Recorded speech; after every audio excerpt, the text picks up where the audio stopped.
Liduma tako ko wimini wamini ko jonnoral ɓuri sabu si sogolo sofini cipalala ko domo baka hoore fuɗɗoren ɗon siya hen ko muyɓi jentoyo ɗon daren konno wata. Wow. Assalamu alaikum la famille hande kadi yen yalti ko teren parce que menen son ronkali men ronkata enen e Jama TV yon andi piiji ɗin menen son ronkali men ronkata quoi est ce qu'on fami hande kadi may daren hoɓɓe go kadi no ɗo wawawan ɓen wo galloy ko ɓe wawi koy yon noon Jama TV ko fimo yangata men quoi jokkam may.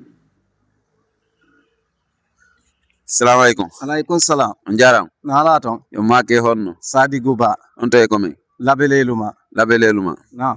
Awa labeleluma siɓe nder ton yoɓe yaltu kisan ɓe heɗito men par ce que si nama Sadi Guba laɓe leluma haray ɓe ɗon fi maɓɓe fanda quoi Jama TV en wawi kontinde ene modi Sadi Guba. Naam.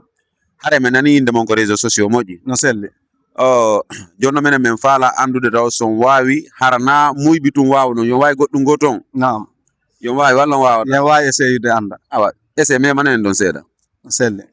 Ko toyi ko kambu ko jolti ko leydi ko luggi ko woyndu ko ulɓini ko Allah ko yersini ko esiraɓe ko ala kon wela ko weli dumotako ko wimini wamini ko jonnoral ɓuri sabu si sogolo sofini cipalala ko domo baka hoore.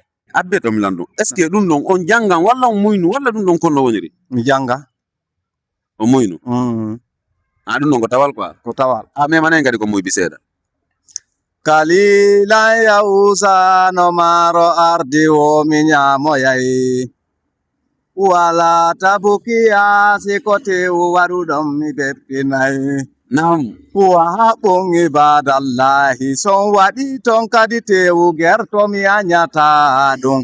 Naam. Wadini ya widasi moko baɓe fo hawtinama tewu e gerto e mafe mum mi anyata ɗum. Si on waɗi ha siko sosu kadi mi beppinay ɗum yo ya. Jama TV est ce que yo rentirɗum ɗo taw.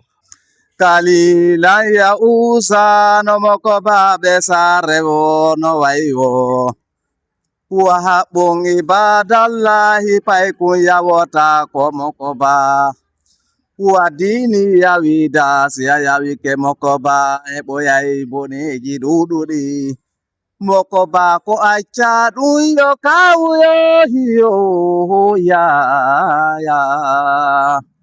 Kalilan ya usa sukaɓe heccuɓe jokkoɓe ɓe ngubuse wa haɓɓon ibadallahi ko fusiji a ronkata potoje sagatamo duuɓi 15 wadini yawi dasi a suɓi ko suɓiɗa wo alamo